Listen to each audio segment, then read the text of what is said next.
You're listening to an Airwave Media Podcast. Christopher Media, let's make some noise. This episode of The Projection Booth is brought to you by Ovid.tv. Ovid.tv is the independent streaming home for people who want to watch foreign films, thought-provoking documentaries, and art house gems that are impossible to find anywhere else. For just $6.99 a month, you'll have access to a cornucopia of films to watch anytime and on any device.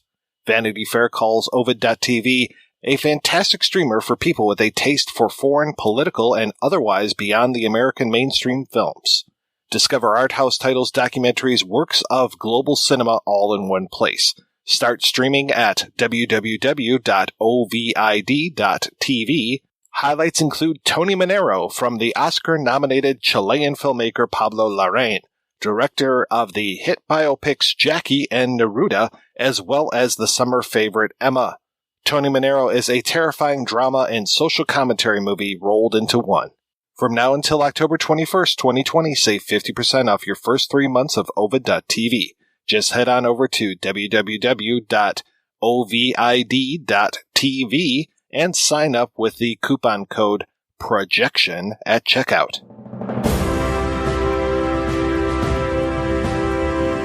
Hold your ears, folks.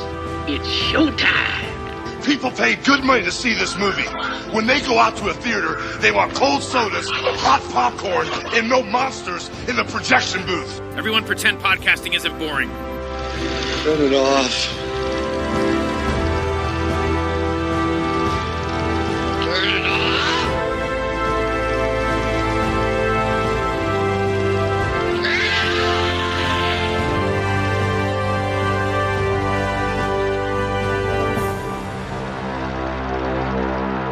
Welcome to the Projection Booth. I'm your host, Mike White. Joining me once again is Ms. Kat Ellinger. Hello. Also back in the booth is Mr. Ben Buckingham. Good to be here.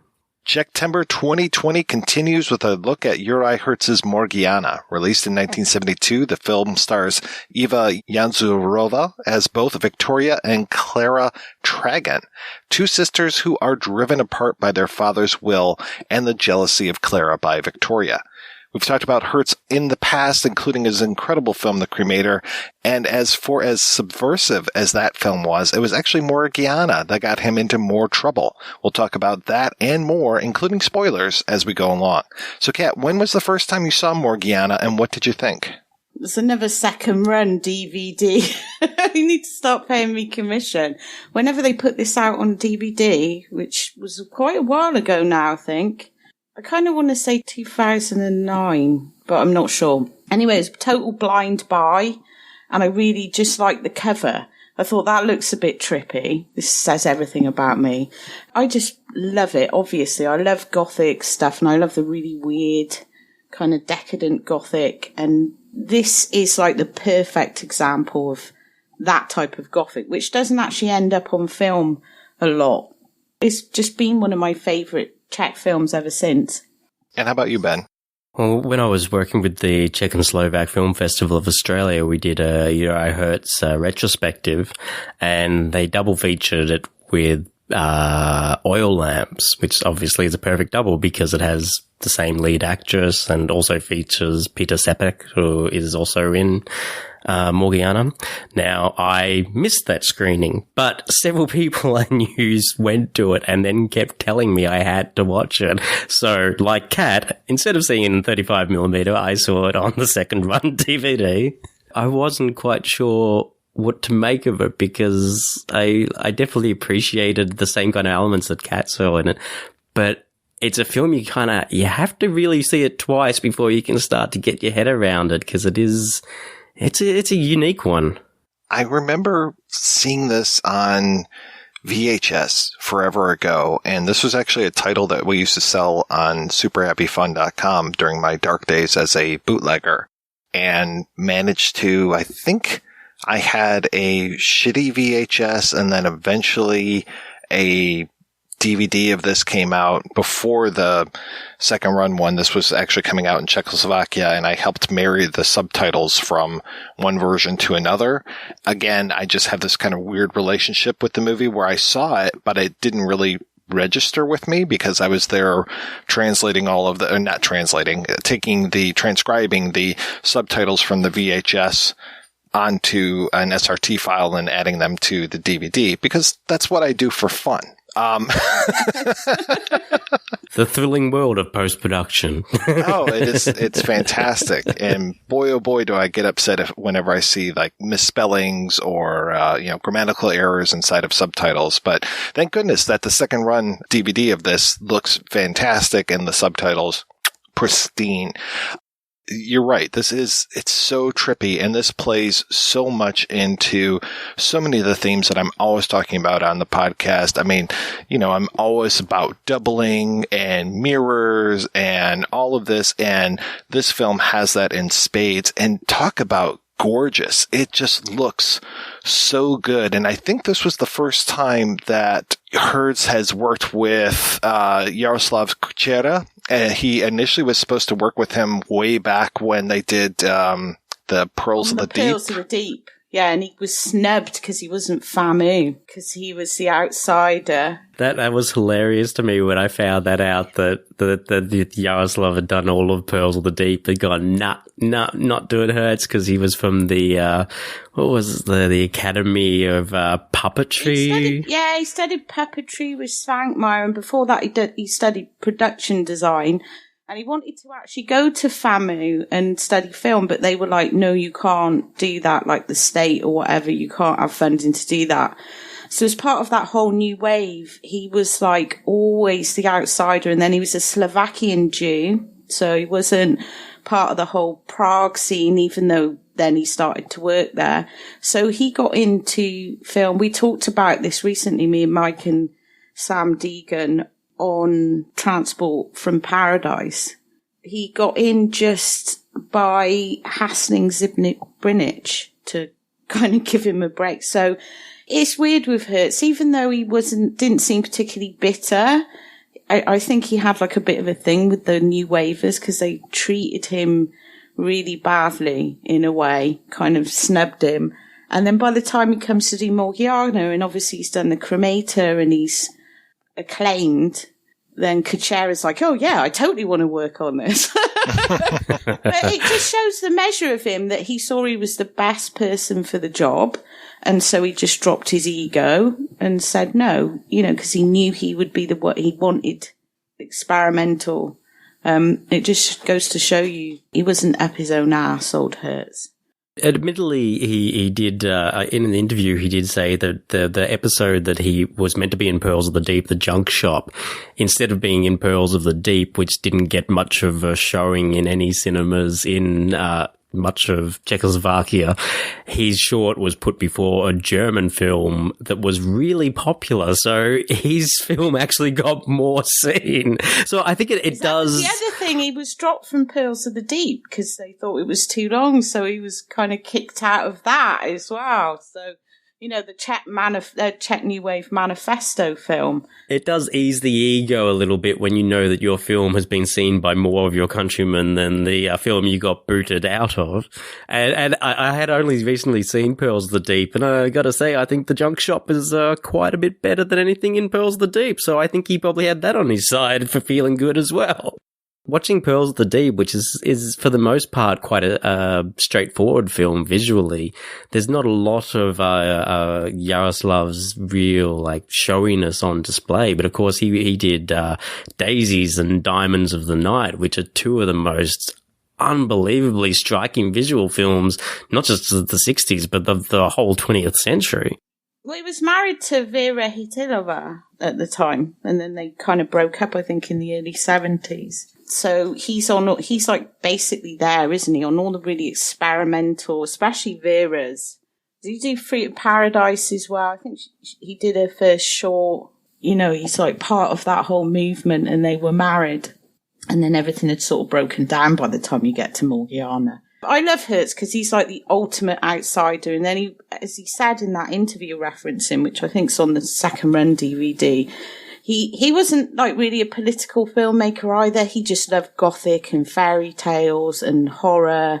And he's the closest thing that you get to a Czech horror director, because they didn't make horror films, just like Soviet Union. There's like no horror films in Czechoslovakia, no horror films in Soviet Union cinema. It's more fantasy based.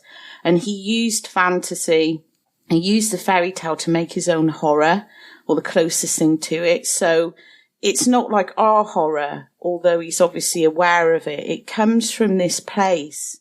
One of my passions, obviously, is gothic. And you get a certain strain of gothic that is Eastern European. And it's a bit like the French strain of gothic, where it's not like our British or European gothic that's very formal, you know, the Bram Stoker, the Mary Shelley, just very formal, straight narratives. With the Eastern European stuff, it's surreal. Look at something like Valerie and a Week of Wonders is a perfect example. Comes from a book from that same movement. It's very surreal. The double is a thing that comes up in it constantly in Russian Gothic and other Eastern European Gothic. And it's just so weird and surreal. So I think if you come to Morgiana without that understanding, and it's always short stories. This is based on a story by Alexander Grin, Jesse and Morgiana. Just these very surreal, very strange, almost like mood pieces. They're nothing like the Gothic that we're used to from Universal and Hammer or from those classic books. But if you understand that, this is one of the most perfect examples of that kind of Gothic on film. I think John Roland got close to it as well. And John Roland's someone who's also really surreal. But you don't see a lot of examples of it in film, and that really upsets me. I know it's hard. It's hard to translate it, though, because a lot of it is just mood and surrealism, and there's not really much of a narrative.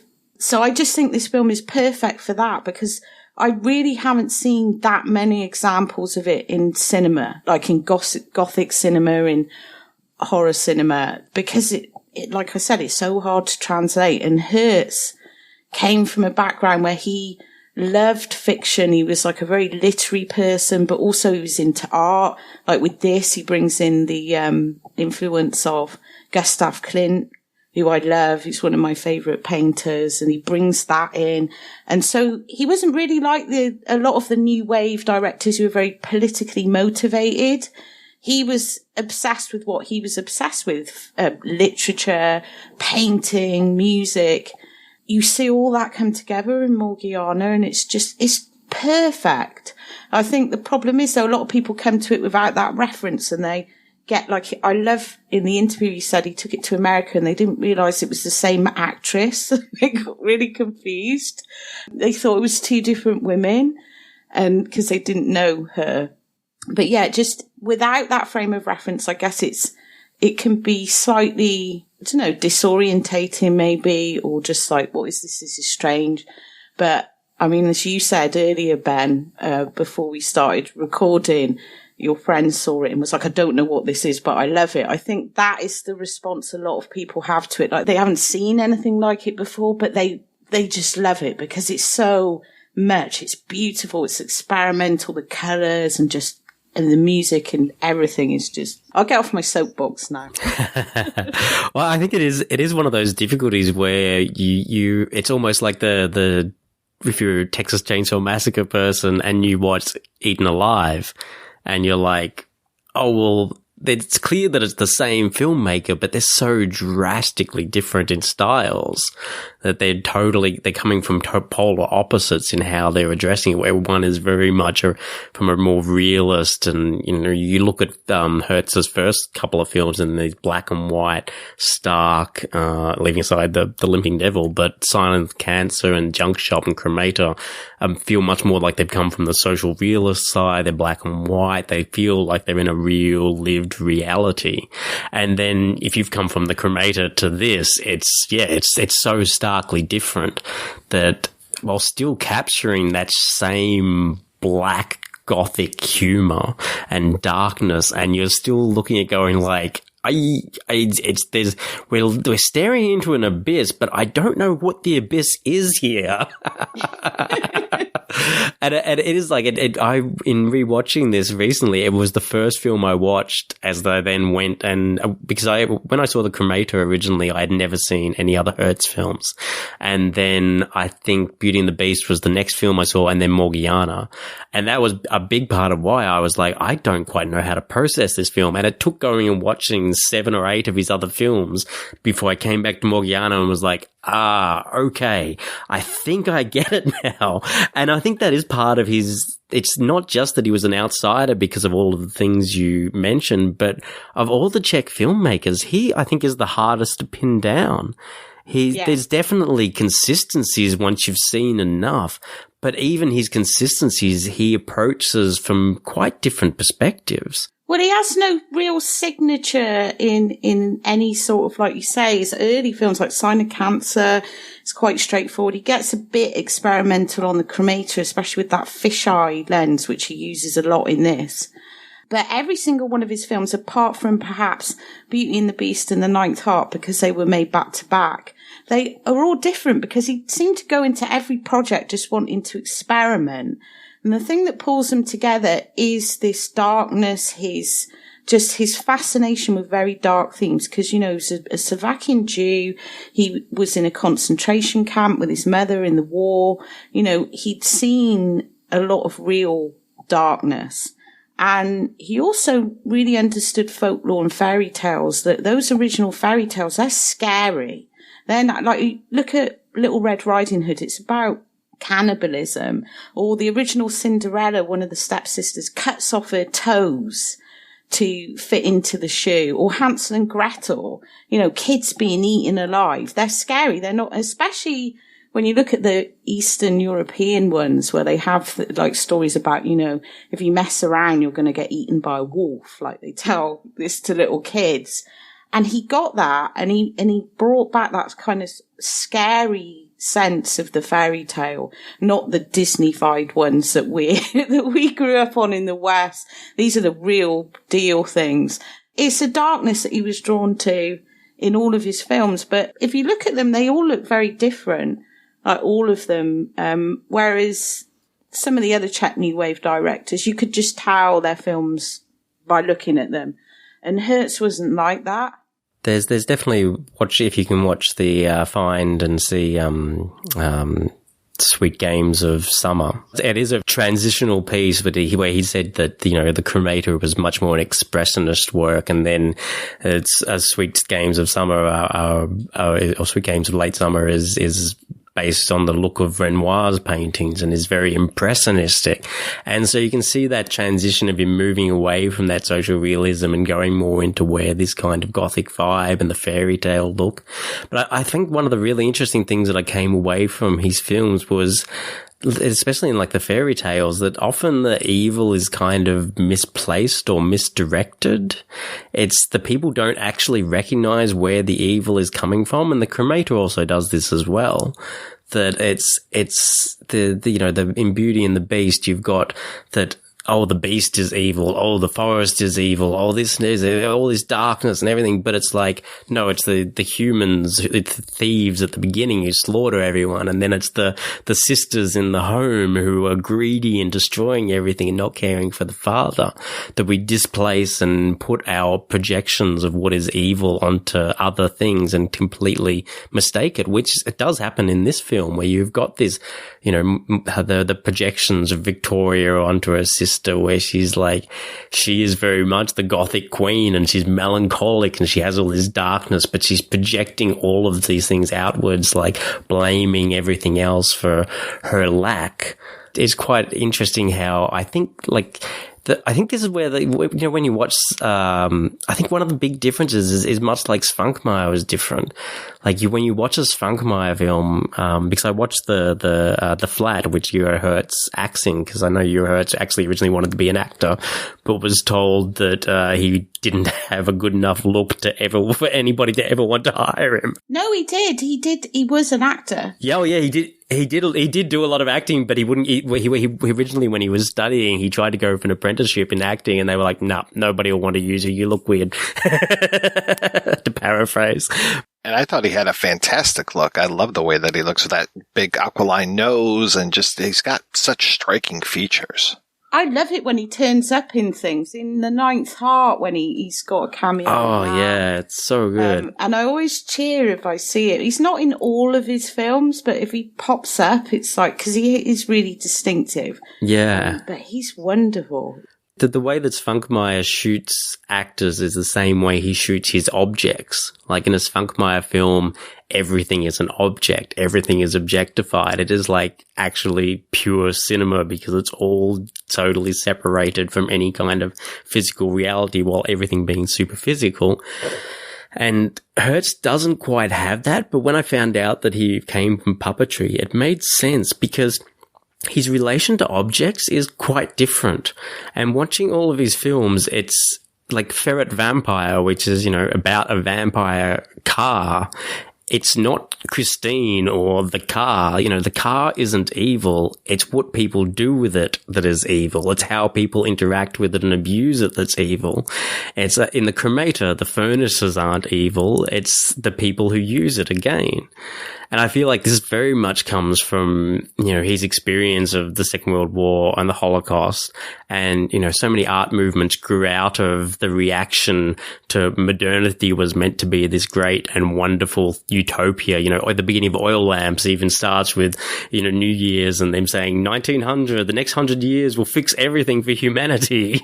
And it's like, oh, geez. But there was such a turn against modernity because these great utopian technologies had been turned to just apocalyptic death machines. And so many of his films either deal with this directly or indirectly. And I even find that in Morgiana, the way that she deals with the objects in her life, like the little bottle of poison that she poisons people with, and the fates as well, like the way that she displaces that. To boil it down, it's like we have this tendency to believe that objects or structures have an inherent ethical system, and Herz constantly denies that. It would be like saying, oh, well, my puppet is inherently evil, so it's always going to do evil things. It's like, no, the puppeteer that's pulling its strings is the evil one who's doing this. And that's very much present in the Cremator. And I think in this as well, because Victoria is constantly displacing, blaming others or pushing things away and denying it. And even her act that when she's trying, you can read her destruction of the poison bottle as being destroying the evidence, but you can also equally see it as her trying to distance herself from the object that has caused this. When we open, her father has died. He's given all of the best things to the sister. And then, she's trying to get the attention of the young Mason and he's not interested in her breast. And so she's blaming, oh, father's ruined this for me. Oh, that guy's ruined that for me. And then she goes and sees the old, the old seer and is laying out the tarot cards. And tarot decks are open to interpretation. Yes, it does look very negative, and she takes it in a negative light, but those cards aren't inherently negative or inherently evil. She chooses to take it in a negative way and therefore chooses to try and poison her sister, which then she destroys the bottle because she perceives this thing as being something that has helped cause her to commit evil. And at so many times along the way, as you can see this, even down to the finale, there's so many objects involved in this of how she's trying to play things out to gain sympathy and displace things away from herself. And Herz again and again returns to this of being like, no, even in Sign of the Crab, astrology, the tarot deck, the furnaces, these are all tools, is a way that we use and understand our world, and we bring the ethics of good or evil to them. Them on themselves are just something for us to use. I love that Victoria is so curious about things, I guess because, and we haven't said this yet, Morgiana, the titular Morgiana, is a cat, and we get so many things from Morgiana's POV, which I love, the cat cam. It's wonderful, isn't it? Victoria is kind of feline in that she is just so curious about things. She is always looking to see what's going to happen with this poison. You know, I poisoned my sister, but I really want to see how this works. Like, she hears about her sister having this unquenchable thirst. So what's she going to do? She's going to poison this dog and see what happens with that. Oh, look, the dog is really thirsty. Oh shit, the little kid is drinking out of this same bowl. Kid. You just know that's going to happen as soon as you see the kid in the shot. She looks kind of feline as well, though, doesn't she? Like, her makeup is far more exaggerated than when she's Clara, who's kind of sweeter and softer. She looks feline, and the way she observes a lot of the time, like looking out the window and watching people. We see her just observing situations and people a lot of the time. And she does have this sort of feline look about her, which I really love. I'm not saying cats are evil. I love cats, but this is deliberate on Hertz's part because it's set at the turn of the century. Which is another thing I love about the costumes, because again, when it comes to the Gothic films, you tend to get them all Victorian era with the big crinolines and everything. And this is turn of the century, so they've got the different gowns. It's a very, very specific look. And it's only really John Rolland's Fascination that I've seen that used in as well. But they didn't have that really exaggerated like she's got crazy makeup, Victoria, with the eyes and everything. It's like it looks like she's got cat's eyes. So that's, I mean, I don't think he was going for historical accuracy. It was like Roland and Fascination. It's just set in a different universe where they happen to wear those clothes. Possibly the original poster, but there's the poster, I said it to you earlier, Mike, where the Morgiana, the cat, is at the foreground and has these huge blue eyes, and above it is Victoria with also matching huge blue eyes. And so there's very much that pairing there. And early on in the film, there's the scene where we've got the association of Victoria and the cat, but we've also got Clara and the parrot in the cage. And there is like especially like, maybe I'm reading this as a goth, but the perception that the bright, happy person is less than, and the dark, grim person perceives reality as it actually is. And so you get that association, oh, well, the cat is free and wanders and actually sees things, as you were saying, cat is watching and perceives, whereas the happy person lives in the gilded cage and doesn't have to worry and isn't aware of things and is just looked after. And that is part of what stirs that antagonism between the two of them. It goes back to the doubling, isn't it? Because it's a big Gothic theme, the Gothic double. But there seems to be like a big trend in this Eastern European Gothic for the double. And I'm really sorry, I can't remember the names of the authors, but I've got a few volumes of Russian Gothic tales, and there's one where this guy falls in love with this mannequin of this twin, and he searches the world for the other twin, but they send him out of his mind. He starts to imagine that they want him to do stuff, and he goes sort of crazy over these two mannequins and the twins that were behind them. And there's another story in one of those books that a woman, as world gets taken over by a reflection. So she starts to notice that her reflection in the mirror is another entity who eventually sucks her into the mirror and takes her place. So it seems to be like the way it's used in that realm, it seems, and I'm not saying Gothic dualism and doubling isn't amazing when it's done in a more, traditional way. I love all those books, like Dr. Jekyll, Mr. Hyde is probably the biggest one. or you get somebody who's actual two split personalities. But the way they use it in the Eastern European one is just so imaginative and weird and just, I think, a lot darker and a lot scarier. I used to be scared of reflections when I was a kid. And that mirror thing, when I first read that mirror story, I was horrified. You know, the fact that your doppelganger could be. So it seems to be in that same realm. But he uses the twins, but then he uses the animals as the doubles as well. So it's like working on all these different levels, but so much of the double in there. But then again, not used in a way that we would just expect in a like more Western Gothic. He's doing it in a much more surreal way. And we've got the theme of schizophrenia in there as well, and all the hallucinations. It's not just doubling. Like I said earlier, there's a lot of mirrors, and it's not just one version of somebody, a second version of somebody. We have mirrors going off into infinity, and then we've got Clara's dressing table where things are split into three. And I find it interesting too that it's one panel where she will see something, like she sees a reflection of Victoria putting the poison into her drink. And right around then she'll see a version of herself who is dressed in orange. And I love the way that he's using color in here as a signifier. Like she's got this reddish orangish hair. Her double in the mirror has this reddish orangish dress on, and she actually will, like you're saying, hallucinate this other person. Then when she sees some oranges, she almost goes into a faint because it reminds her of that.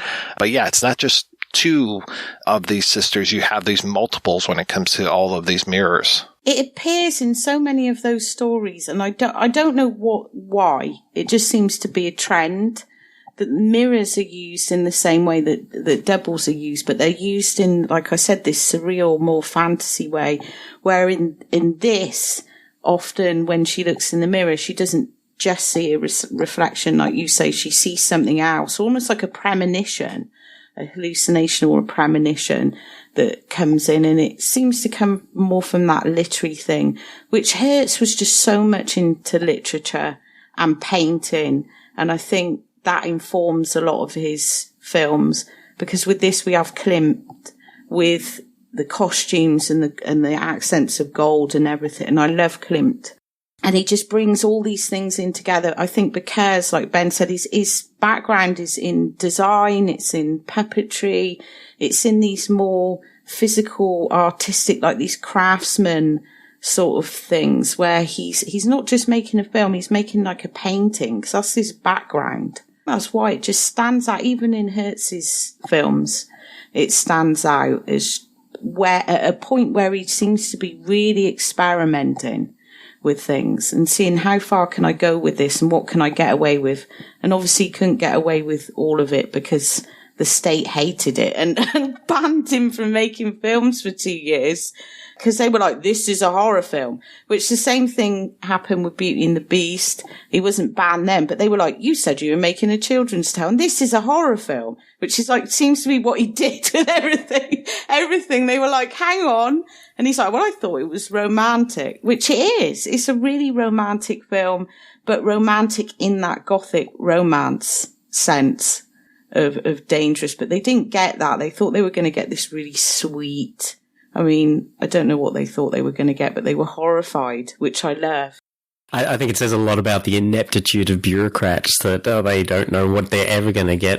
The doppelganger, a lot of the times in a lot of traditions, the doppelganger is an omen of death or doom. So it certainly makes sense. But I noticed that there's one particular edit later in the film where they show the same shot 3 times. So there's not only doubling, there's that tripling as well, as you said. And there's also, there seems to be 3 of them, in that there is the white, there is the orange, red, and then there's the black.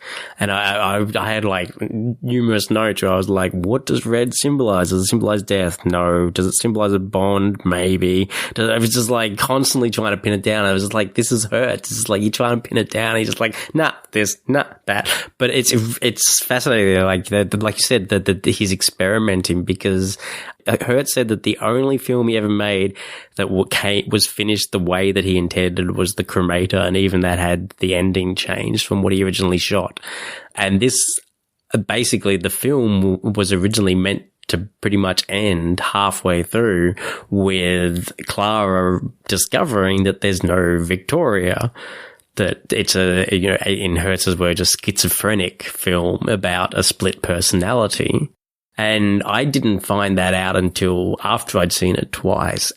When I found that out, I was like, okay, it makes more sense now, because there is a certain incoherentness to a lot of the films. Like, there are a lot of things that feel like they're dropped as metaphors and symbols that then go nowhere. That makes sense when you realize that, well, after they basically said, no, you can't make the film he made, he had to take the original story and then continue on making it without the twist.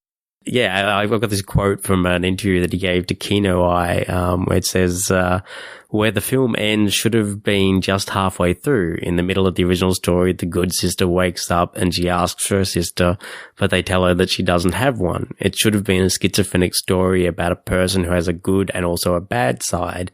The administration couldn't accept that, and they got rid of the whole second part of the story. And he also said that, I didn't like the film, and the shooting was very arduous too. I took it as an exercise, like when a pianist does finger exercises. I also had the possibility to try different film tricks, like when actress Iva Janzurova plays opposite herself. So it was really more an exercise for myself than that I would expect it would develop into something interesting. So so much came in, and won more awards internationally was a surprise to him. But you're absolutely right, Kat. Like, that he is experimenting. You could see that there isn't. It actually reminded me of the Mario Bava film $5 for an August Moon, which is not a particularly great film, but Bava hated that film, and so he basically, if you know that he hated making that film, you can see that he's just trying out tricks that he would then use to much greater effect in later films. This definitely worked out a lot better than $5 for an August Moon, which is, okay, giallo, but there is that sense of experimentation and incoherency, which actually does feed into the film and feed into what's going on. As much as I would have loved the split aspect, that's a twist that's almost, it is old now.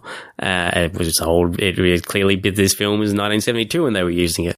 That incoherency, in a way, it feels like it makes the film feel like it's missing something, but it becomes a kind of question in itself, where it leaves you at the end going like, what was that? What just happened? Like, where, like, you get the little bits of, like, there's a little bit of Poe in there, and there's a little bit of, as you said, all the Russian literature, and there's all these other different bits and pieces. They're all, I don't even want to say mingling. I want to say mangling together. Like, they're all climbing over each other going, no, this is my meaning. No, this is my meaning. Until the end, it's like, no, actually, you made a, quotation marks, schizophrenic film, because it has just chaos pouring out of it.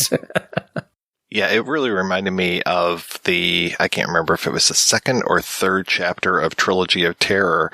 I think it was, I can't remember if it was Nolan or Matheson, but Millicent and Therese, the two characters that Karen Black was playing that end up being the same woman. I was thinking that might happen in this. I hadn't read that interview, though, so that's very interesting, because I was like, okay, it seems like this might happen, but then it carries on, and that it carries on and that there's actually a happy ending. I really did not expect there to be a happy ending to this movie. Well, that's actually like one of the hilarious things when I found that out. I was like, oh, this makes perfect sense, because Peter Sapak, who briefly appears as the man who's reading out the will and then tries a very self-serving attempt to get Clara to marry him while Victoria looks on. After seeing him, I think I watched Oil Lamps just before I watched Morgiana, and in Oil Lamps he plays a very deceitful, syphilitic asshole. And he does it so well that as soon as this film opened and he started cracking onto it, I'm like, oh, here we go again. It was like, Peter Sapak, he's just gonna, like, he just wants you for your money, lady. Just run as far as you can. And then in the second half, he's off, like, trying to find Clara's other suitor, and you think, oh, it's on, like, this guy's he's just, like, that's all he wants, he's gonna go and fight this, and he's like, oh no, she's missing, I think we should go and look for her, and you're like, oh, he's a good guy. This is the real twist of the film. It's like, at least the second biggest twist of the film, the Peter Sepak's character, is ethical. Trust me, I'm a lawyer. I think with Herz, so you have to remember, he didn't come out of film school. He didn't come out of FAMU. So he seemed to have this very pragmatic approach to making film that he said, like you said, he saw everything as a way of experimenting or learning. He had like a very positive attitude. If something was going tits up, he didn't have that sense of ego of how dare you touch my vision. He'd just be like, well, this is going tits up. We're a bit limited. So actually, I'm just going to have some fun with this. I'm going to try out some more fisheyes. I'm going to experiment with these effects, and I'm just going to, because he said in one of the interviews that he kept his hand in just to remember how to make film. He's self-taught, basically. And so every single one of his projects almost seems like an experiment in that way. So he never had this sense of, they took my vision from me, which you find in the more kind of auteur type directors. He's all kind of like, yeah, they fuck with it, but, I had fun. I got these lenses in, I got Couture in to do this, and we just did this, and it was great. We tried to experiment with filming the actress in 2 shots, and that took ages. And so just this almost playfulness that you find within him, that he, despite what happened to him, he never turned out bitter, and he had this like very matter-of-fact, pragmatic attitude. Whereas I know people like Vera Hitilova, she felt very bitter, very angry and frustrated about how she felt she'd been treated, which was fair enough. I mean, she was treated badly. But with Herz, it never seemed to affect him. Obviously affected him on some level, but he just kept going with this. Oh, I'll just try this then, or, I'll sign up for a fantasy film, but I'll actually make it into a horror. He had this almost like cheeky sort of outlook. He always seemed, if you see him in interviews, just like amused with what he'd done. In watching his films and trying to think about it from an auteurist perspective, the only thing I could really definitively pin down matches exactly what you're saying, and it's an awareness of the cycle of life, and a weird, uncannily objective awareness of it. And I think of all the films that most pinned that down for me was the very underseen A Day for My Love, which is about a husband and wife who have a child, and the child gets ill and dies. So sad, that film. But it's so bright. It's the opposite of all the other films. It's so light and airy, and it feels like a breath of fresh air after his other films. Also set in present time, reality, in a present time. It looks like one of those any other sort of Czech or Soviet era, late 70s drama where people live in a concrete block of flats. So different to everything else he'd made up until that point. And then he goes and makes Ferret Vampire. You can never I think the great thing about Herz is when people start watching his films, and this was definitely the same for me, is every single one just takes you to a completely different place. And you never know what you can expect in that place. Every single one is different, but then it's familiar as well, because he had these ongoing obsessions with certain themes, I think it was. That cyclic nature, it's like, even in Ferret Vampire, it's there as a kind of acceptance, in those final moments, there's an acceptance to people's decision to follow their fate, and there's an acceptance to choose. I don't know if either of you have seen The Night Overtake Me, but no, I haven't. That was the film that he made in the 80s, which is about his experience in the concentration camp. It's not set, it isn't about a young boy, it's told from a woman's perspective, but it's very much about his experience and things that he saw. And I think if you see that film, which he says or claims that Steven Spielberg ripped off. I believe that. And there are similarities, put it that way, but he was like, I had no money to take Hollywood to court. So, and these were my stories. I think if you see that film, then you understand him. It's the only film really that you see any of Herz, like what happened to him, what he went through, because there are really chilling scenes in that film. When you were talking earlier about the lack of like a really like traditional, what the West thinks of as a traditional horror film, I remember a long time ago reading an article about Indian and Hindu horror cinema and how little there was until relatively recently.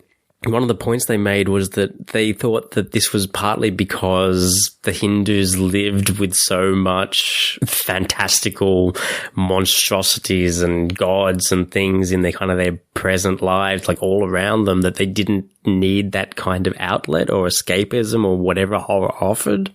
Maybe like I couldn't necessarily speak to whether that's true or not. It was just something I read in an article. But I think when you have, even Roman Polanski, like he made plenty of films like Herz that could be described as horror films, but aren't necessarily horror films.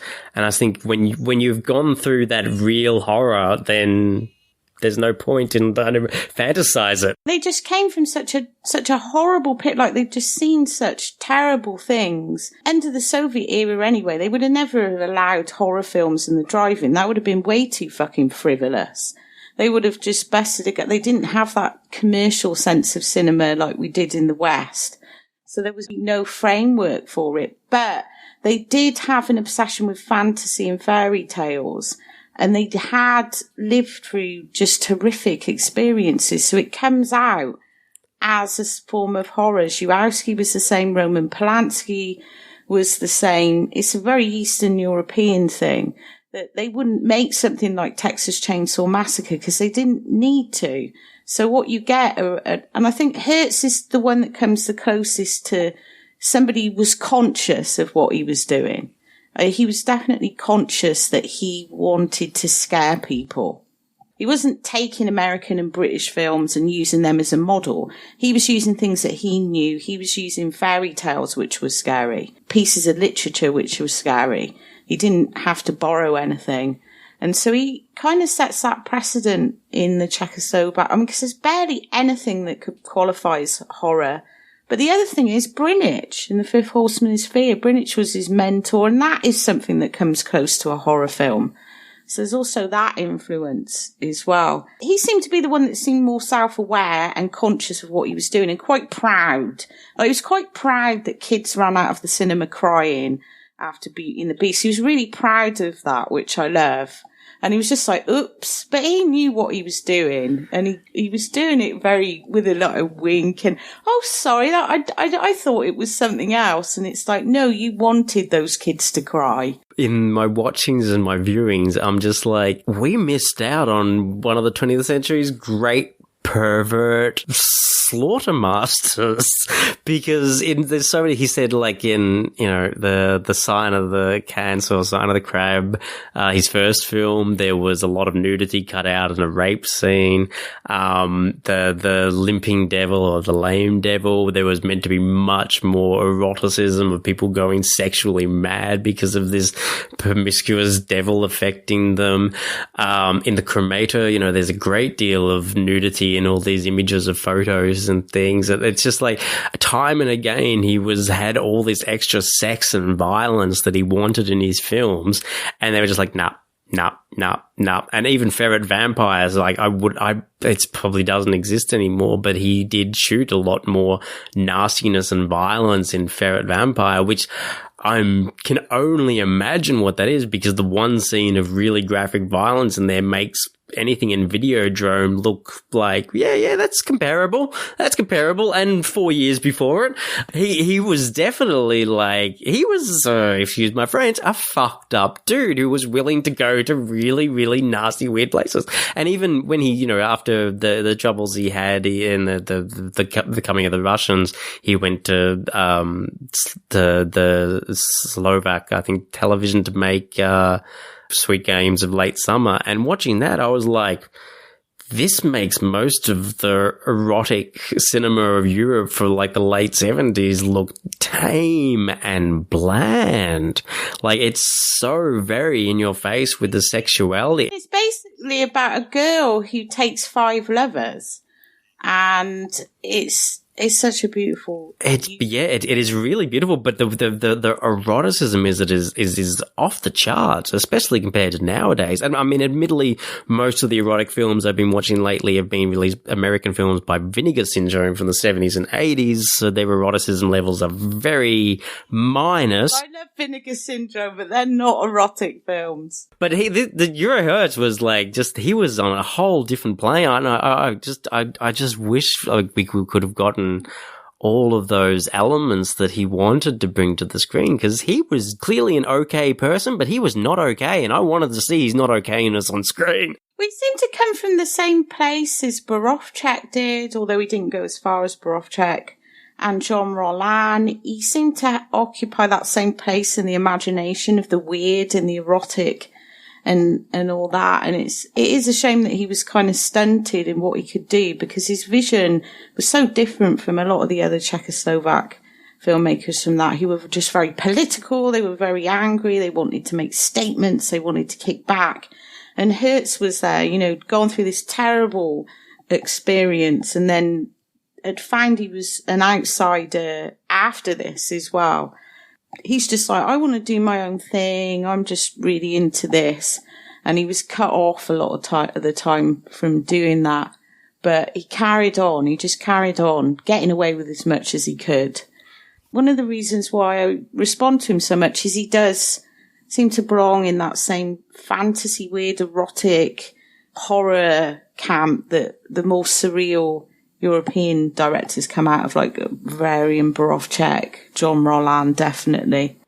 And I definitely think that's why he's definitely ripe for reappraisal and rediscovery. He was using the same literature base. He was referencing the same art. You know, it definitely comes from that, like a more of an artistic, somebody who hasn't gone to college, gone to film school and learnt about film and learnt about images through watching film.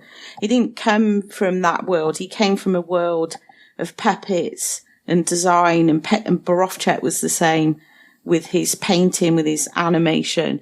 Comes from that world where it's all to do with looking at paintings, enjoying art, reading literature, and it comes from there rather than a lot of the family lot actually formally studied film, had very clear political messages.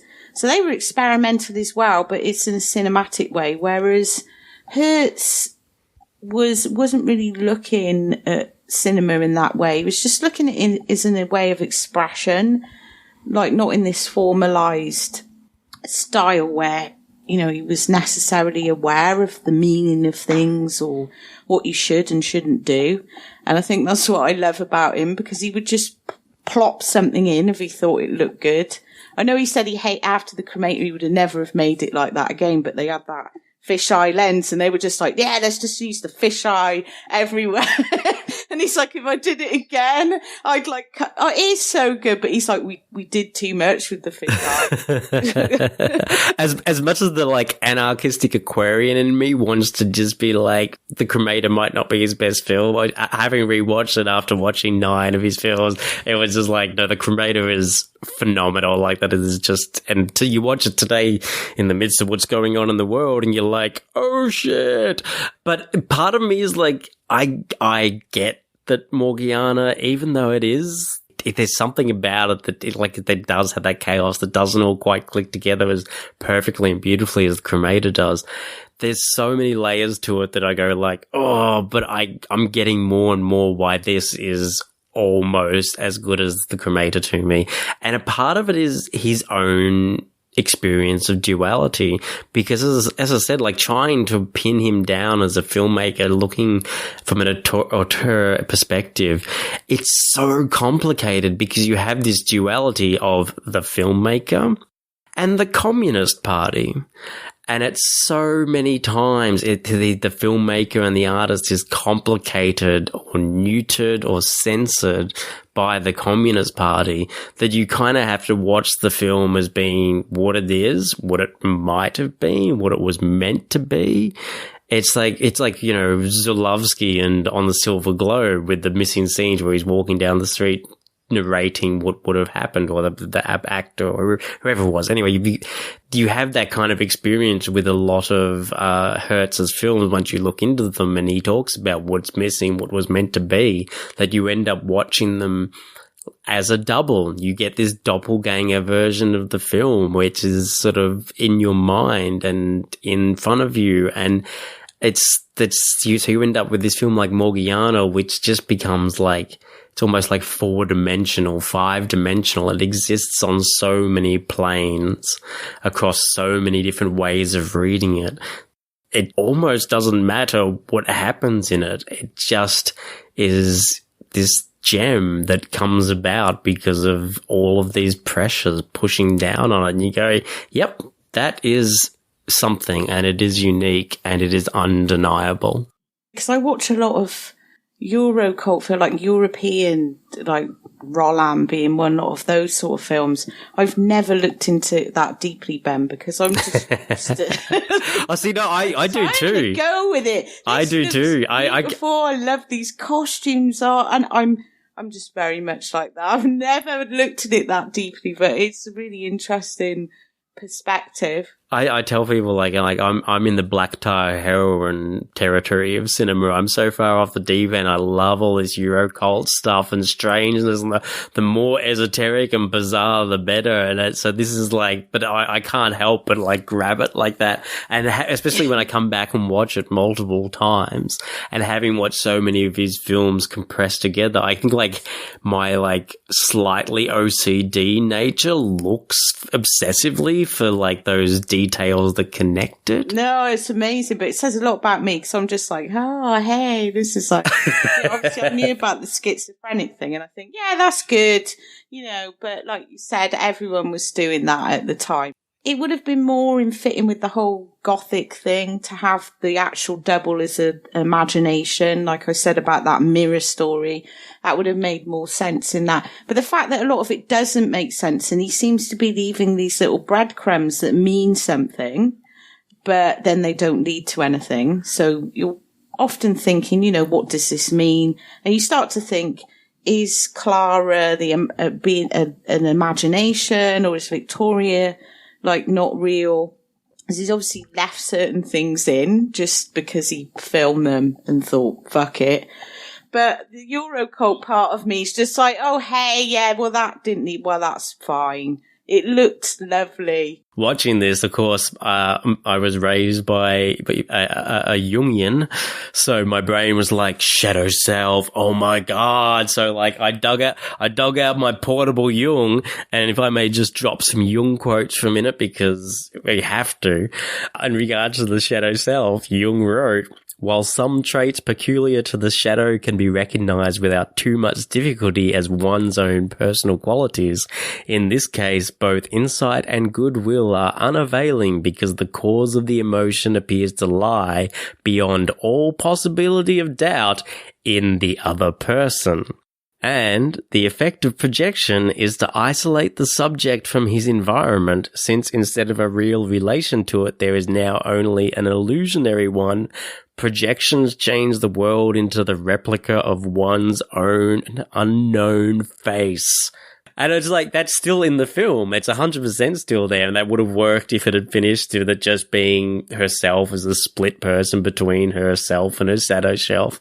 But it also works with the way the film continues on now in its sort of murdery mystery mold. That there is this like I was saying before, the illusion where she's kind of like projecting onto others that, oh, well, you've made my life like this, so I'll kill you, or this or that, blah, blah, blah. And it's just like, but it isolates the person and it separates the two. And it's only in those early scenes that we really get the two together. And aside from that, they're like split out almost entirely and separated. And it's only the hallucinations of the version of them in the orange-red dress that seems to occasionally draw them together in the middle part of the film. Well, you talked about how schizophrenic the film is, but we also talked about how there's 3 images. And there are parts of this movie where I'm just like, wait a second, this doesn't seem to really fit. And it could be because of the way that the film was changed, or it just could be because Herz wants to fuck around with this. There's the whole story of Merrick, the Joseph Abram character, where he's in his own little movie for a lot of this film. Yeah, yes. And it's like, what is going on with this guy? Like, he's kind of the love interest, but he's barely there. And then he seems to be off with his boys at this brothel, and they're gambling, and there are just long scenes of them playing cards together. And the extra weird thing is that I was getting total deja vu from the William Wilson episode of Spirits of the Dead in those scenes. They're so much like it, and William Wilson being Edgar Allan Poe's doppelganger story. But that was shot afterwards. Were they ripping off this? Was it just because of the costumes? I don't even know. This is like I said, this film just piles all these like things on. Like, what is this? Does it have meaning? Should it even be in this film? Who cares? Well, there are whole groups of people that exist in their own universes. There's like all those women that go to the house to just walk up and down those stairs and pick flowers. And then there's that other group of women who are like nymphs who just flock around and go naked swimming. That one of them gets a rock just dropped on her for the hell of it. Just because Victoria kind of wants to see what will happen. And those people, they don't, none of them seem to interact. They just walk around in a strange crowd, which is great. It's like, why are all these people keep going to this house to go down those stairs and look at the flowers? And then why do these other women come up who every time they see water, they have to frolic around? Because they do it in the courtyard as well, don't they? Because water represents life. Look at this. Ben's just, it's like, if you got your portable young out again. Remember, she says, it's like dead water, and I just want to like punch myself in the face right now. I've got it playing in the background, and there's a scene where there's a really obvious boom pole and a reflection, and that's my work brain from doing post-production going, no, it's fine, don't look at it. But also having it play in the background, when you're talking about random people who are like, which film are they in? We need to talk about the nun. Oh, yeah, that nun. The nurse? Of all the people to have as a nurse, it has to be a nun. And you think, who's hired this nun? And why is she here? And why does the doctor just kind of hate her? Yeah, he's always really horrible to her. He's always shouting. He's like, this is your fault. It's like, what's the nun done? Where's the Italian spin-off film knockoff starring her?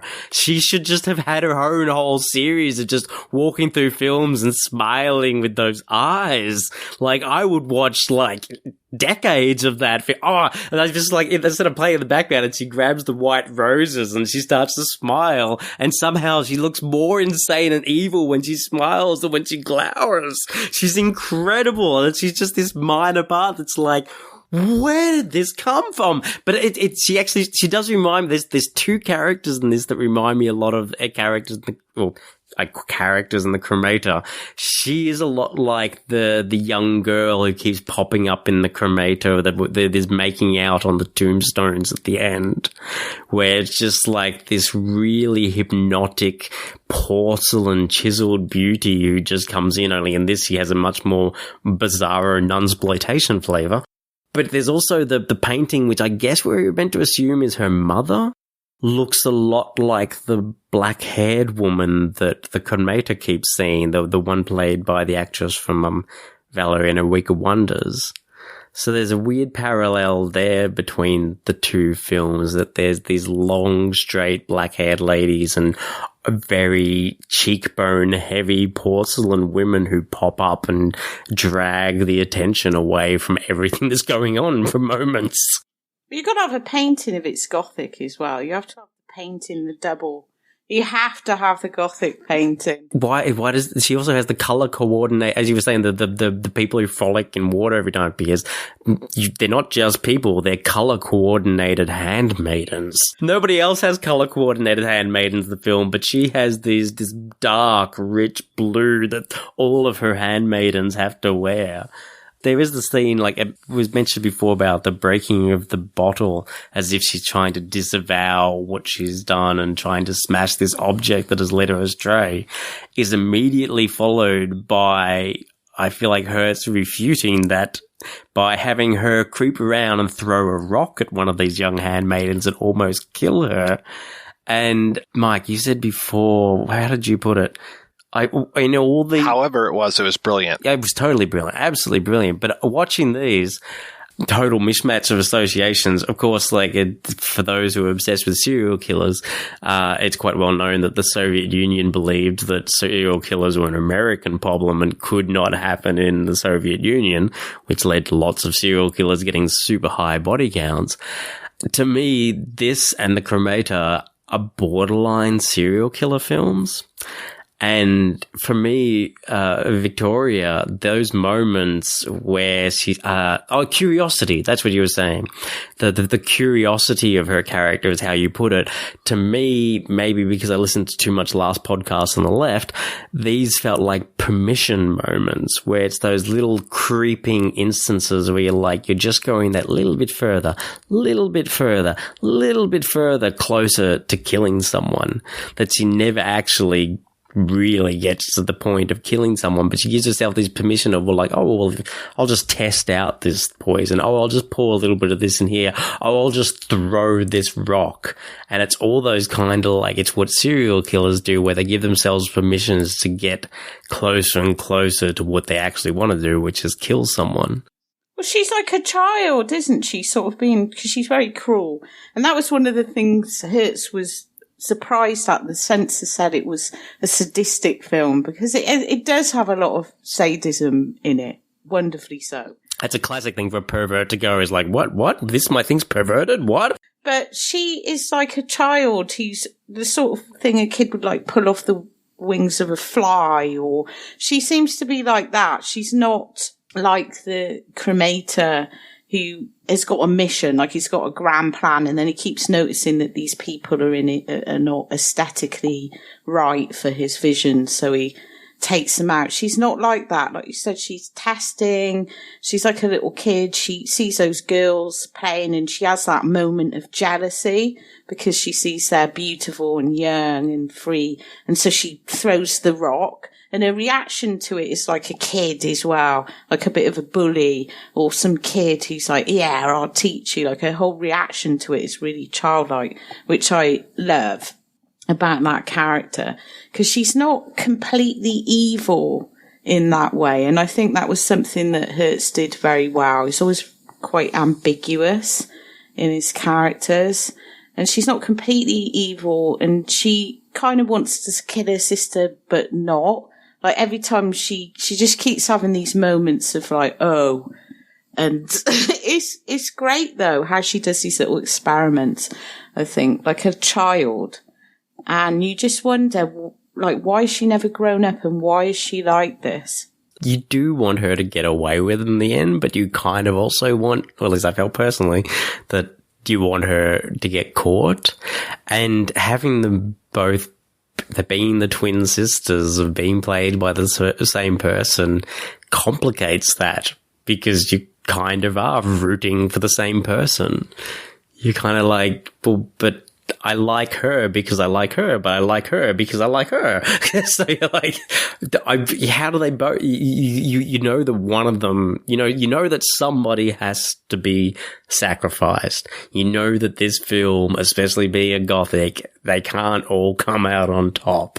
But you keep being and I think that is part of that that refusal of Herz to imbue anything with an inherent ethic, that it's no, you have to decide. You have to decide who you want to survive and win.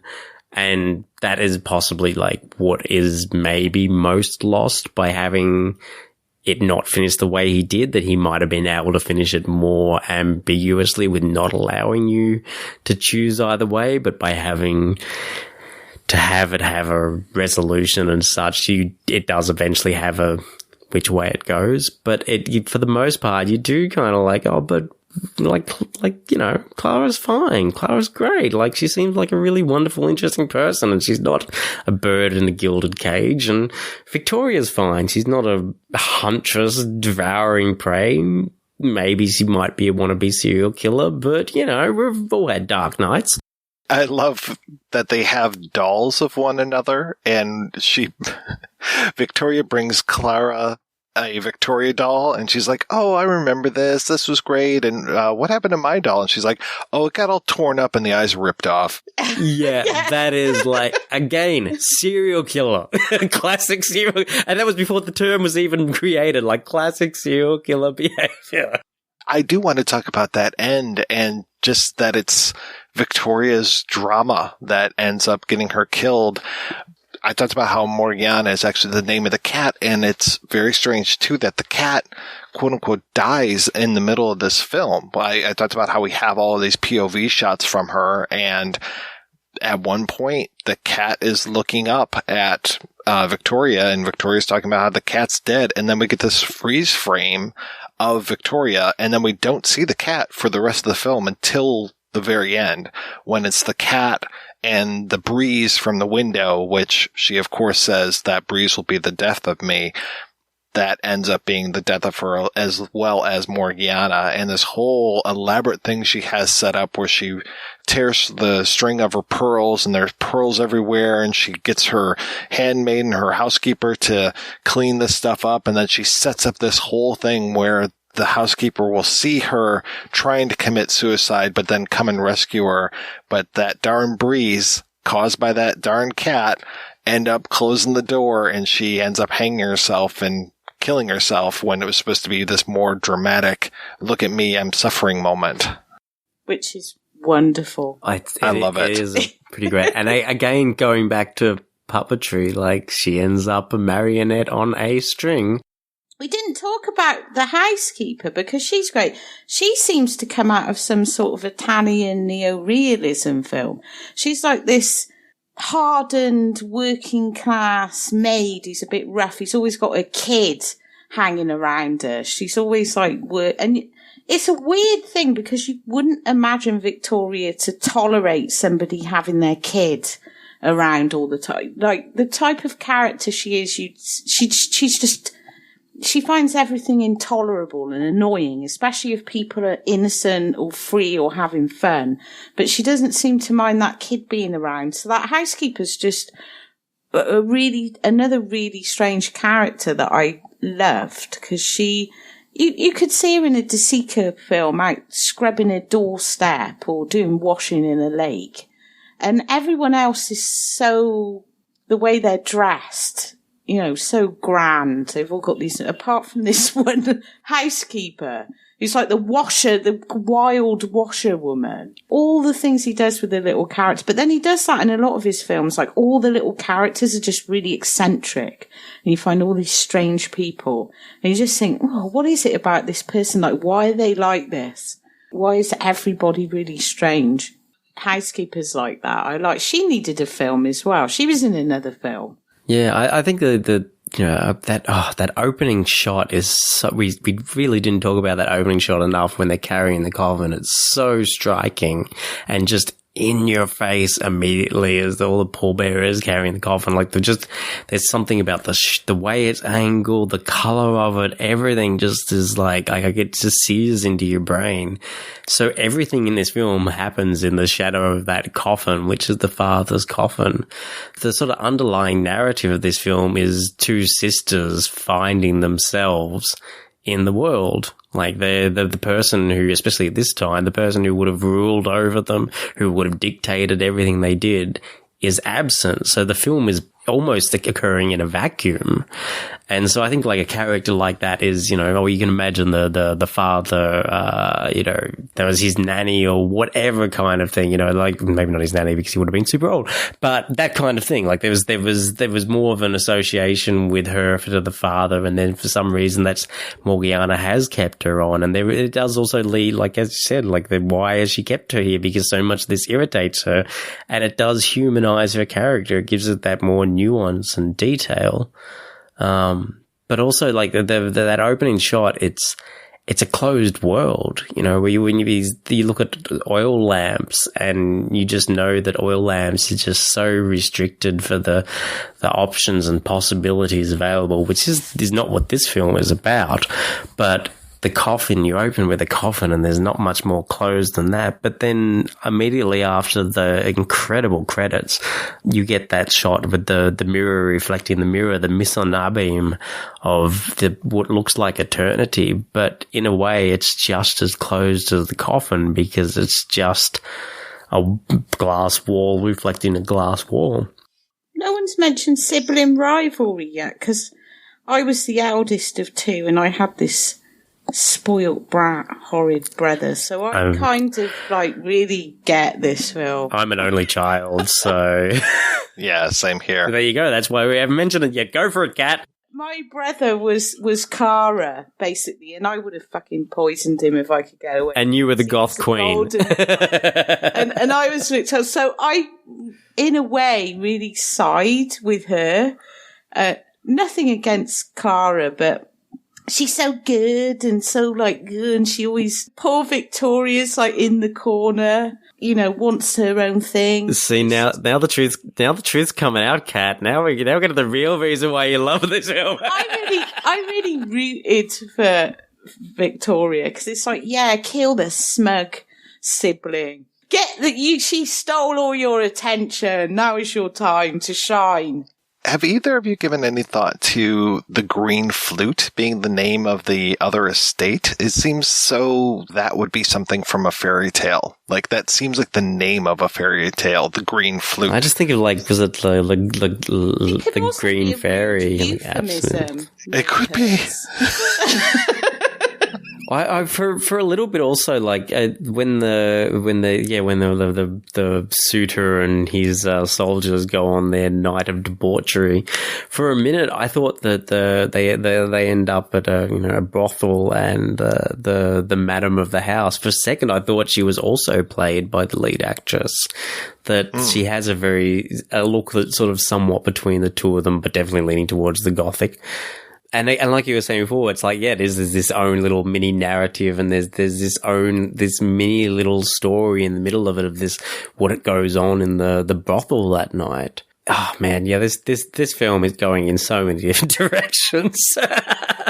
And you mentioned briefly the opening credits, and those credits are fucking beautiful. I wish I knew who did that artwork. It's fantastic. Do yourself a favor if you're listening, just type in Herz credits and just watch everything, because as I said, watching like 9 of his films, every single credit sequence was amongst the best I have ever seen.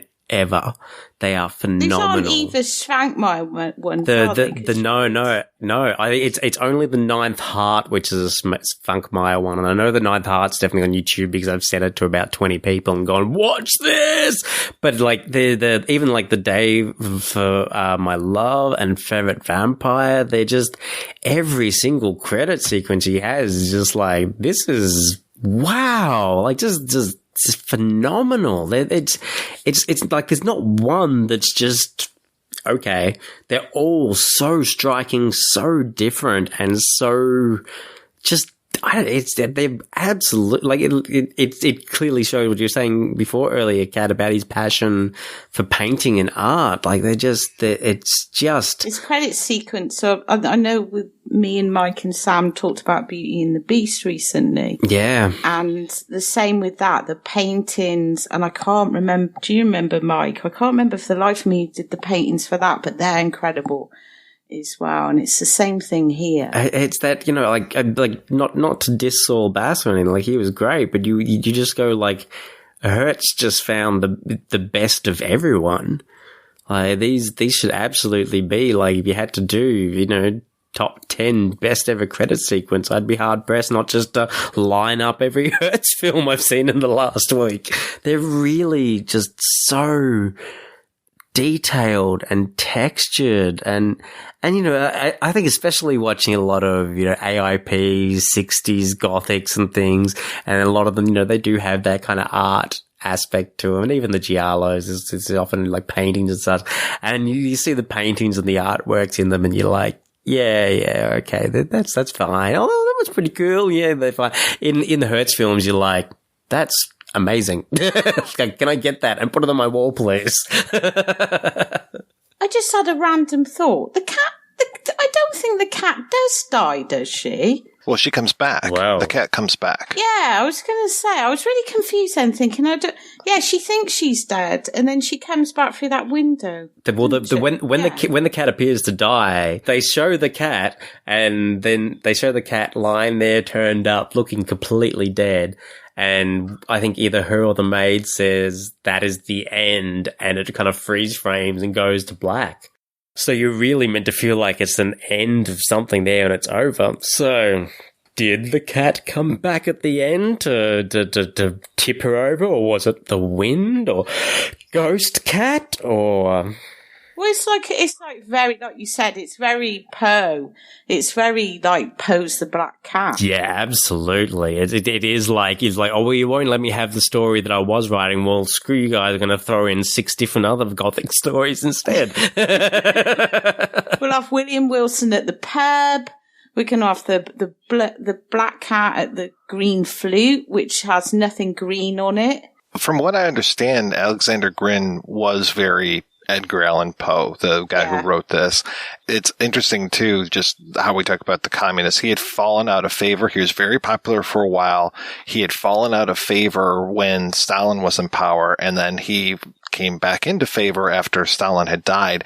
And I think there was an interview with Herz where he was talking about how Grin was so poor that he was actually hunting animals in a nearby park so he could actually eat something. Yeah, he was hunting crows with a bow and arrow. And he just because they say, why did you choose this story? So he doesn't say anything about, this is telling. He doesn't say anything about the story, like what he liked about it. What he liked was Alexander Grin, the fact that he was an outsider, he'd been an outcast, he was starving, but none of that is in the film. And he doesn't actually answer the question of what he liked about Jessie and Morgiana.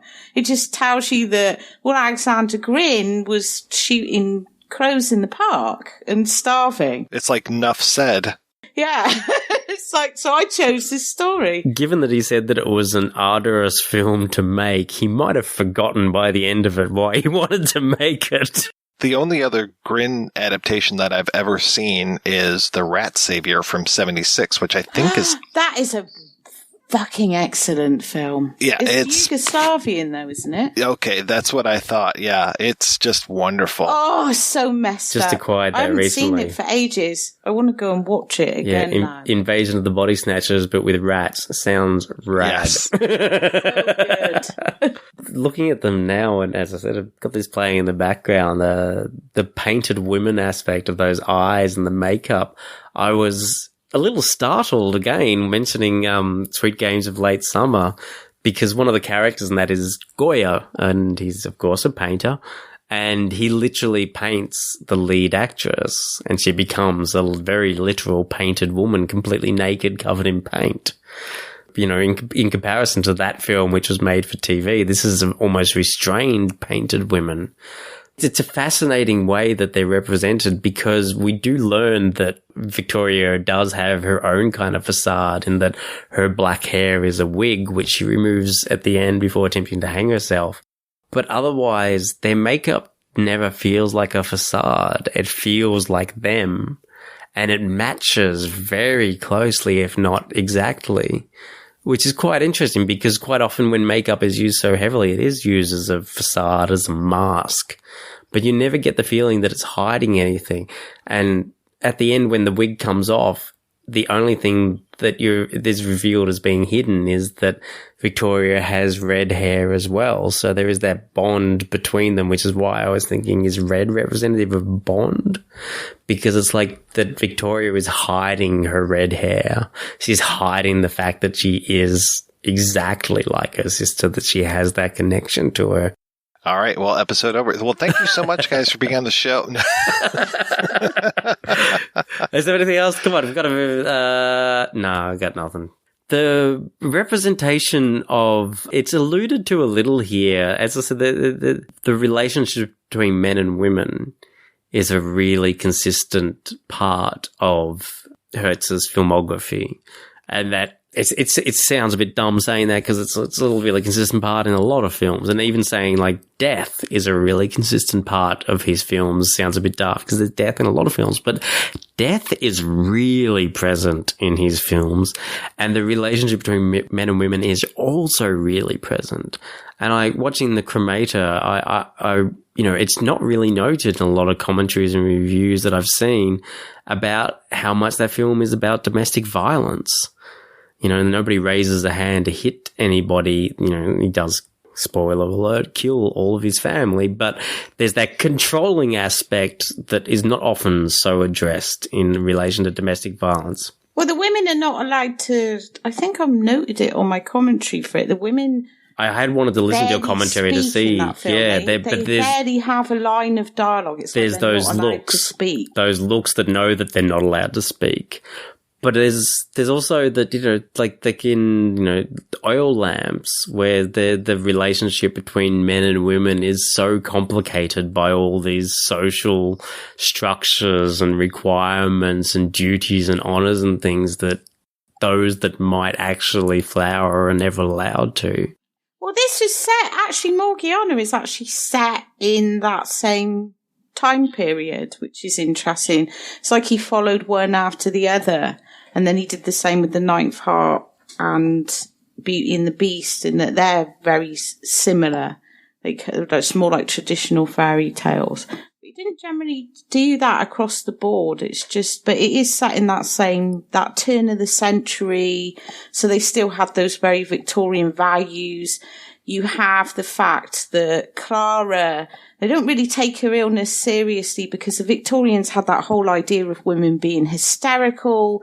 And if you were middle class, you were supposed to faint everywhere and lie on the chaise lounge and be very weak and hypochondriac. And so they think she's like one of those women because they're what could it be? Oh, I could have cancer. I could have this, just like she And she just lies in bed all the time. And they just think she's hysterical because it's like a very Victorian trope, I suppose, from that era. And I love how he uses that because then she's not really, but no one really takes it seriously. They're like, we'll just get a nun to sit with her. And, she's obviously just hysterical when she's actually being bloody poisoned.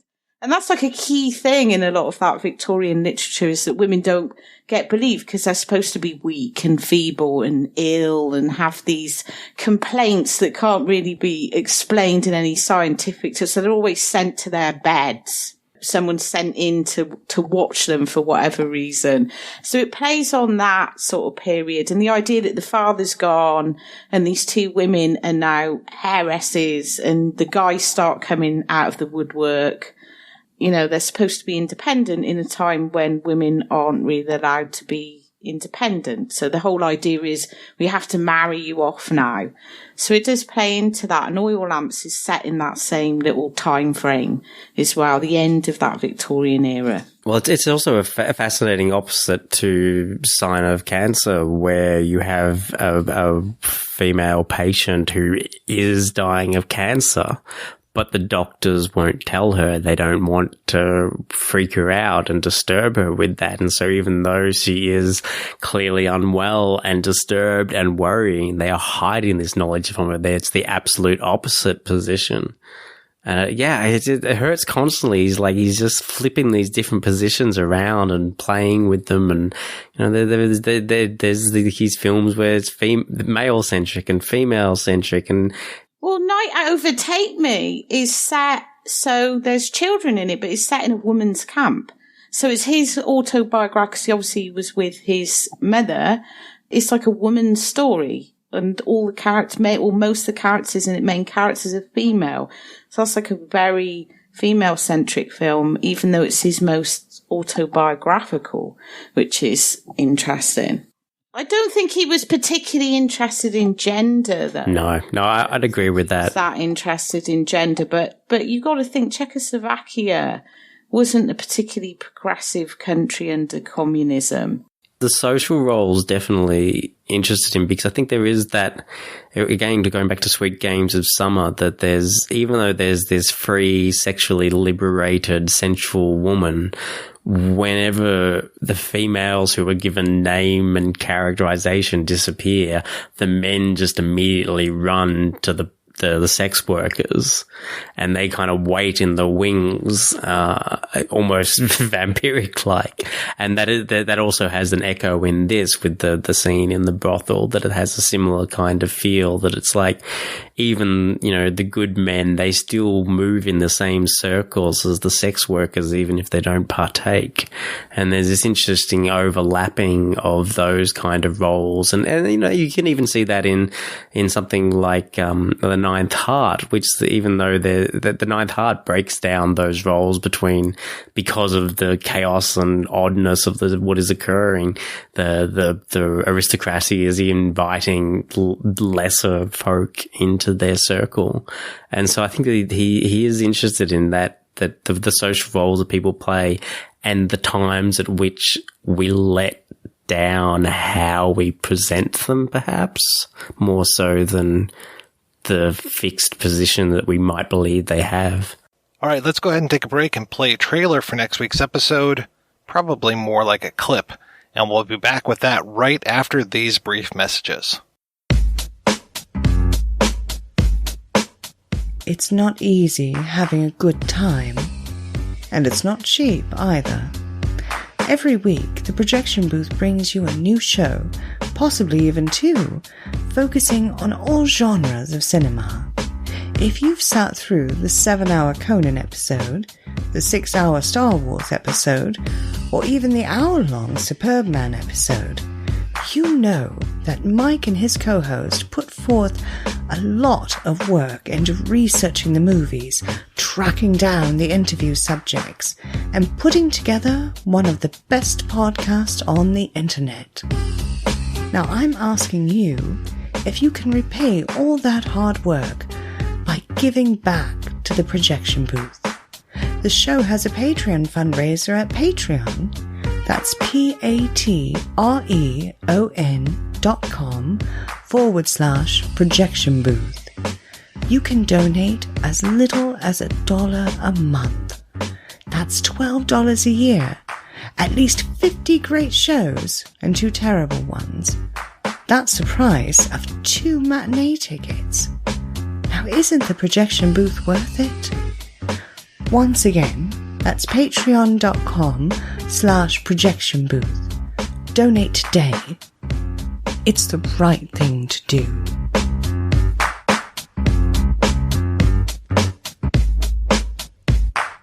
What if you owned your own drive-in? An open-air theater outside of time and space. You could show anything you want. You could pair together any movies you want, regardless of genre, regardless of when they were made, regardless of quality. If you could own such a theater, if you could do whatever you wanted, you certainly wouldn't do it like this. It's like if we don't use it, you'll be like wasting my precious fluids, my precious creative juices. Oh my God, I had to read 2 sentences. Over and over. Who does this guy think he is? Kubrick? Fincher? Who's this guy? Are you ready for me to read this, Mr. Hitchcock?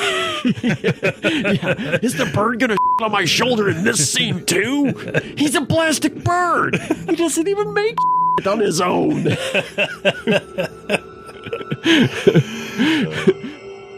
The All-Night Drive-In Picture Show. Available now at a podcatcher near you. I'm Chris Cooling from Forgotten TV, and you're listening to The Projection Booth, the ultimate movie podcast. You like classic movies? How about classic TV? Over at Forgotten TV, I've covered everything from obscure Saturday morning TV to short-lived shows like Otherworld, The Phoenix, The Highwayman, and Cliffhangers. You can find the show over at Forgotten.tv or at all the usual podcast places. I hope you'll join me soon at Forgotten TV.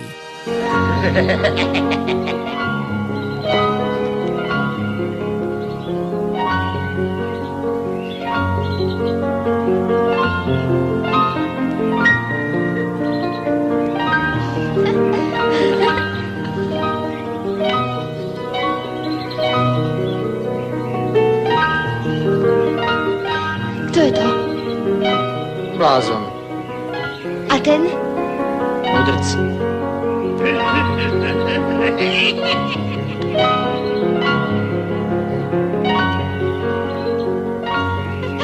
Jedz. Obsahuje fosfor. Budeme ťa vidieť i v noci.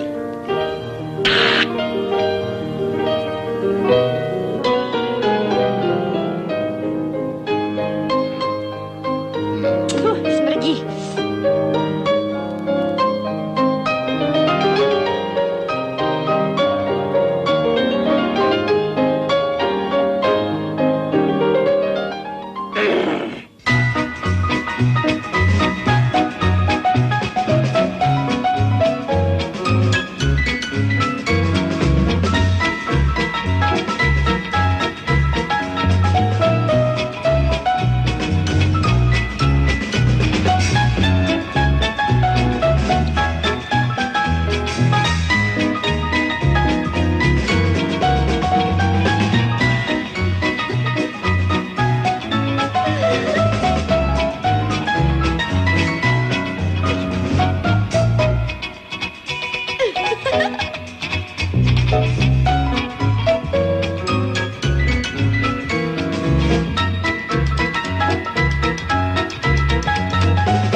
That's right. We're back next week with a look at Birds, Orphans, and Fools. Until then, I want to thank this week's co-hosts, Ben and Kat.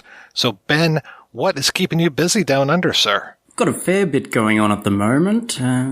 Anybody can find me personally at Twitter at DissolvedPet, DISSOLVEDPET, one word.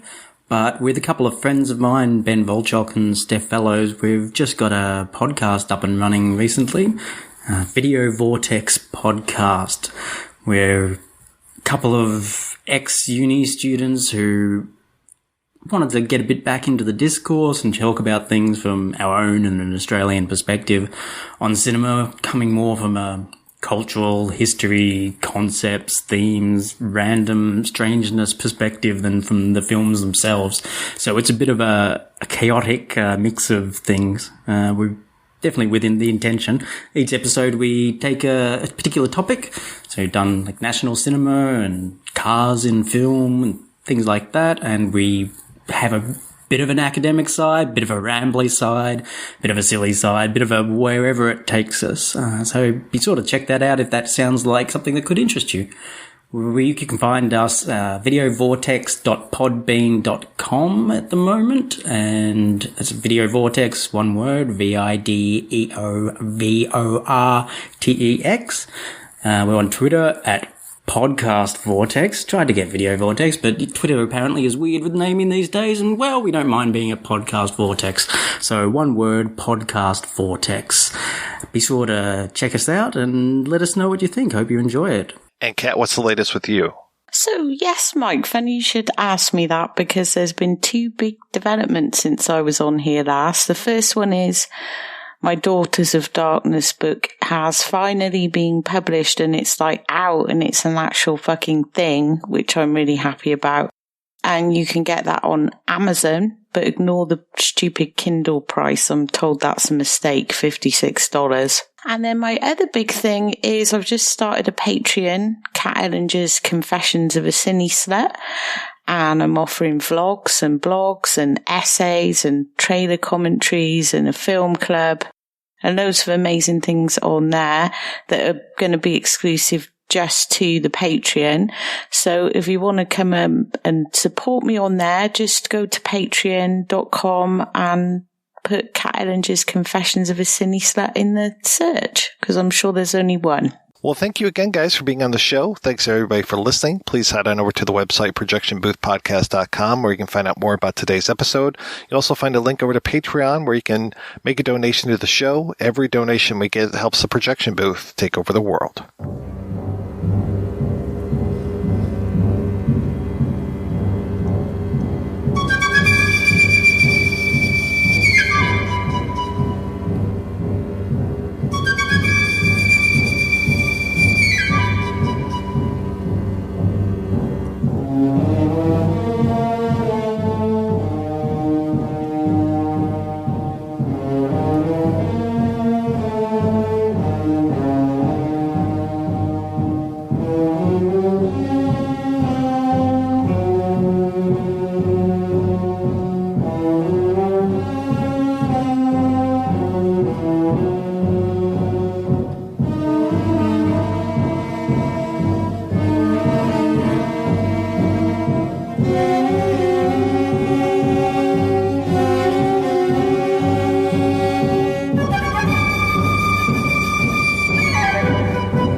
If you enjoy this show and want more people to know about it, head on over to iTunes, leave a comment, and rate it 5 stars. Make sure you like and share us on Facebook, and don't forget to follow us on Twitter. Just search for Christopher Media. Thank you in advance for supporting Christopher Media by clicking on the PayPal button and by clicking through to all the sponsors who support ChristopherMedia.net. Most importantly, we would like to take the time to extend an extra special thanks to you. Christopher Media could not exist without your support. Thank you for visiting ChristopherMedia.net, and thank you for listening. Christopher Media. Let's make some noise.